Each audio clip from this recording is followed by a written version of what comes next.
Level 1. The Paradox. Gerrard, Lampard, Scholes. Three of the greatest midfielders England has ever produced. Between them, 286 international caps, 64 international goals, 14 Premier League titles, 4 Champions League trophies, and a combined 2,300 club career appearances. Individually, they dominated the Premier League for over a decade. Together for England, they produced absolutely nothing. 3 major tournaments, 3 quarter-final exits. That was the ceiling for the most talented midfield England has ever assembled on paper. The problem was simple. Nobody had the courage to leave one of them out. Eriksson played Scholes on the left wing to accommodate Gerrard and Lampard in the centre, then watched his best passer waste entire tournaments in a position he hated. Scholes retired from international football at 29. Not because he couldn't compete anymore, because he was tired of being misused. Lampard admitted it himself. Playing alongside Gerrard without a dedicated holder behind them meant both players second-guessed their movement. Both wanted to arrive late in the box. Both wanted to drive forward. Neither wanted to sit. And nobody behind them could clean up the gaps they left. Lampard later said he would have played 3 central midfielders, with Hargreaves or Carrick behind them. But Eriksson stuck to a rigid 4-4-2 and hoped talent would fix the tactics. It didn't. Rio Ferdinand blamed the managers. Gerrard recently called the golden generation egotistical losers who never connected off the pitch the way they needed to. Scholes, Lampard, Beckham, Carrick, Hargreaves. On paper, that's a top 3 or 4 midfield in the world. In practice, it was a tactical disaster run by coaches who couldn't solve the most obvious puzzle in international football. The lesson is brutal. 3 players who would each walk into any midfield in the world couldn't function as a trio. Individual brilliance without the right roles and balance is just a waste of everyone's time. Level 2. Muscle and stamina. Henderson, Wijnaldum, Fabinho. Champions League winners. Premier League champions with 99 points. A 67% win rate in the league when Henderson and Fabinho played together. And not a single one of them would make a best midfielders in the world list in isolation. Before anyone objects, Level 2 is not an insult. This is a Champions League winning, Premier League winning midfield. They achieved what Gerrard, Lampard and Scholes never could as a trio. They actually worked together. But here's what defined them. Klopp's system was explicit. The midfield existed to win the ball back, recycle it quickly to the fullbacks, and press opponents into submission. Creation was outsourced entirely. Alexander-Arnold alone created more chances than all 3 midfielders combined during the title-winning season. Salah, Mane, Firmino and the fullbacks generated the attacking output. Henderson contributed 4 goals and 5 assists across the Premier League campaign. Wijnaldum scored 4 league goals with minimal assists. Fabinho scored a couple of thunderbolts, but was essentially a destroyer, nicknamed the Dyson for the way he hoovered up everything in midfield. That's muscle and stamina football. Fabinho intercepted and swept. Henderson recycled and organised. Wijnaldum held the ball under pressure and kept things ticking. None of them created, all of them enabled. The proof of what they were came when the legs went. By 2022, Henderson and Fabinho's physical decline was the primary cause of Liverpool's collapse. There was no tactical sophistication to fall back on. Once the intensity disappeared, the trio had nothing left to offer. All 3 eventually moved to Saudi Arabia or lower-level clubs within 2 years of each other. Champions League, Premier League, 67% win rate, and still only Level 2. That should tell you how high this list goes. Level 3. The functional unit. What separates a functional midfield from a purely physical one? Output. Not just winning the ball and recycling it, but producing something measurable from within the midfield itself. McTominay, Fred, Bruno Fernandes, Manchester United, 2020-21. And before anyone riots, hear the argument out. Under Solskjaer, this trio had something Liverpool's Champions League winners never offered. Creative output from within the midfield itself. Fred and McTominay provided the muscle and the legs. 2 runners, 2 destroyers, covering every blade of grass so Bruno Fernandes could operate with total creative freedom. And Bruno's numbers that season were absurd. 28 goals and 18 assists across all competitions. 95 chances created, the most in the Premier League. He broke Lampard's record for most goals scored in a single season by a Premier League midfielder. While Liverpool's midfield was deliberately non-creative, Bruno alone produced more attacking output than Henderson, Wijnaldum and Fabinho combined across their entire partnership. The roles were defined. Fred won the ball and recycled it. McTominay provided the physical presence and occasional box arrivals. Bruno created, scored and orchestrated. It wasn't sophisticated, but the balance was measurable. 2 players doing the dirty work so one could produce at an elite level. Why only level 3? Because it lasted 1 season. United finished second but won nothing. Under different managers, the structure evaporated. Fred went back to being a human pinball. McTominay was asked to do too many things. Bruno's numbers dipped. The balance was fragile and manager-dependent. But in that specific season, under that specific coach, it somehow worked. Level 4. The defined trio. Schweinsteiger, Khedira, Özil. Germany's midfield spine across 3 major tournaments. From the 2010 World Cup, where they dismantled England 4-1 and then obliterated Argentina 4-0 in the quarter-final, with Özil pulling the strings and Khedira named man of the match, through Euro 2012 to the 2014 World Cup triumph. 3 tournaments, 3 semi-finals or better, 1 World Cup. Schweinsteiger anchored and dictated tempo. Khedira provided the steel and the box-to-box energy. Özil supplied the creative intelligence in the spaces between midfield and attack. In 2010, Özil was the tournament's top assist provider. By 2014, he started all 7 matches as Germany became the first European team to win a World Cup in South America. And Schweinsteiger's bloodied face in the final against Argentina became one of the tournament's defining images. A performance of pure heart and control from a player who had been chasing this moment across 3 consecutive World Cups. But this was a midfield that only existed in tournament windows. Schweinsteiger was at Bayern. Khedira and Özil were at Real Madrid, then scattered across different leagues. They never shared a full season together. The understanding was real, but it was assembled in short bursts, sharpened under pressure, and stored between tournaments. That limits how high they can rank. Brilliance in concentrated doses is still brilliance, but it's not the same as proving it over years. Then there's Pirlo, Vidal and Pogba at Juventus from 2012 to 2015. Conte built the foundation, Allegri took it to its peak. The old lady's resurgence was built around perfect role definition. Pirlo sat deep and orchestrated, completing more passes than any player in Serie A. Vidal did the dirty work with a genuine goal-scoring threat, hitting 18 goals across all competitions in 2013-14. And teenage Pogba provided the physicality, the flair, and the X-factor that made the whole thing unpredictable. 4 consecutive Serie A titles. The 2015 Champions League final against Barcelona. On the biggest stage, this midfield held its own, but the intelligence was concentrated in one player's feet. When Pirlo aged out and Vidal left for Bayern, the balance collapsed immediately. Pogba without Pirlo became one of football's great what-ifs. The trio's ceiling was defined by its architect, and when the architect left, the building fell apart. Level 5. The Machine. At level 5, the trio doesn't play within the system. The trio is the system. Remove one piece and the whole thing breaks. Vitinha, João Neves, Fabian Ruiz. PSG 2024 to 2026. Champions League winners. Continental treble.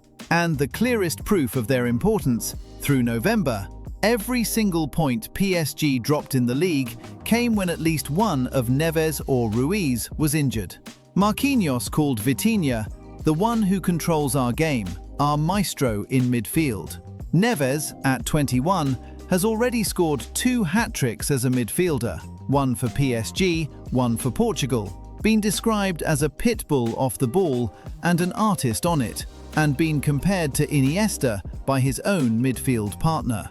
Fabian Ruiz provides the balance, the arriving runs, and the tactical discipline that allows the other two to express themselves. The 5-3 win over Tottenham in the Champions League was their signature performance. Vitinha hat-trick, Neves backheel assist to Ruiz. 3 midfielders operating as one organism. But where this trio truly announced themselves was against Liverpool in the Champions League round of 16. In the first leg at the Parc des Princes, PSG battered Liverpool. 27 shots to 2, 72% possession. Only a world-class display from Alisson kept it goalless before Harvey Elliott stole a 1-0 win against the run of play. In the second leg at Anfield, Dembele scored early. Liverpool threw everything at PSG, and Slot later called it the best game of football he'd ever been involved in. But they couldn't find the equaliser. Extra time, still level on aggregate. Penalties. Donnarumma saved 2. PSG went through. Across 210 minutes, Liverpool's midfield never found the answer. The question mark is longevity. They're 26, 21, and 29. One transformative season and a Champions League don't make a dynasty. But the trajectory is clear. If they sustain this for 3 more years, they'll be in the level 7 conversation. Then there's the trio that built La Decima: Xabi Alonso, Modric, Di Maria. Real Madrid, 2013-14. Ancelotti's masterstroke was converting Di Maria from a winger into a left-sided central midfielder after Khedira's long-term knee injury. It was a move nobody expected to work. Instead, it produced one of the great tactical reinventions in modern football. Di Maria's pace, dribbling, and stamina from a central position gave Real Madrid an explosive dynamism that neither Alonso nor Modric could provide alone. He finished the season as La Liga's top assist provider with 17 assists, was named man of the match in the Champions League final, and his extra-time run and shot directly led to Bale's header that broke Atletico Madrid's resistance. Alonso conducted from deep. Modric linked everything. Di Maria provided the chaos and the directness that made them unpredictable. One season, Copa del Rey and the Champions League. La Decima, the 10th European Cup trophy Real Madrid had chased for 12 years. Both of these trios were machines. Remove one component and the whole thing stops working.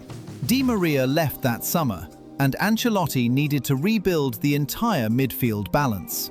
PSG, without Neves or Ruiz, dropped every point they lost. Not just good players in a system, the system itself. Level 6. The Elite. Pirlo, Gattuso, Seedorf, AC Milan, 2002 to 2011. 2 Champions League titles, a Serie A title, 3 Champions League finals, the most perfectly balanced midfield of the 2000s, playing together for the best part of a decade under Ancelotti. Gattuso destroyed. A pit bull covering the ground of 2 holding midfielders, freeing Pirlo and Seedorf to focus on creation rather than tackling. Pirlo orchestrated from deep, spraying passes across the pitch with the composure of someone playing a different sport entirely. Seedorf connected the two, the veteran who brought calm elegance and a work rate that belied his technical gifts. Gattuso once said that in difficult moments he just gave the ball to Pirlo, that he always felt assured with Pirlo next to him, that he understood what he had to do and Pirlo was taking care of the rest. Seedorf made sure the link between destruction and creation never broke. They didn't just function, they defined Milan's identity across 2 Champions League cycles. The 2003 triumph at Old Trafford, the 2005 Istanbul heartbreak, the 2007 revenge against Liverpool. This trio was the thread through all of it, and the Pirlo-Gattuso axis powered Italy to the 2006 World Cup, where they controlled Zidane's France in the final. De Bruyne, Rodri, Bernardo Silva, Manchester City. This one is difficult to pin down, and that's partly what makes it interesting. Bernardo Silva spent his first 4 seasons at City primarily as a right winger. He only moved into central midfield permanently from 2021-22. Before that, Gundogan was often the preferred 8 alongside Rodri. Guardiola rotated heavily. Some weeks it was De Bruyne and Bernardo either side of Rodri. Other weeks, Gundogan replaced one of them. During the treble season, all 3 rotated through the midfield spots, depending on the opponent. But when De Bruyne, Rodri and Bernardo played together, the performance level was extraordinary. De Bruyne created. Rodri balanced and controlled. Bernardo did whatever Bernardo does. Nobody has ever been able to fully describe his role because it changes every 15 minutes. He presses like a forward, carries like a winger, passes like a playmaker, and covers ground like a holding midfielder. Guardiola has said he feels safer when Bernardo is on the pitch. That tells you everything about what he provides. The trophies are undeniable. The treble. 4 consecutive Premier League titles. The Champions League final winner coming from a Bernardo pass to Rodri. And the proof of what they were came when they weren't there. Rodri's ACL injury in September 2024, combined with De Bruyne's recurring fitness issues, destroyed City in a way nobody thought possible. The greatest domestic dynasty in English football history collapsed within months of losing 2/3 of its midfield. Were they a fixed trio in the traditional sense? Guardiola's system was always bigger than 3 names, but the quality ceiling when those 3 played together was as high as anything in Premier League history. That's what makes them elite. Level 7. The Blueprint. There are only 2 trios in the history of football that didn't just dominate their era, but changed how every generation after them understood the position. Both sit here. Xavi, Iniesta, Busquets. Barcelona, 2008 to 2015.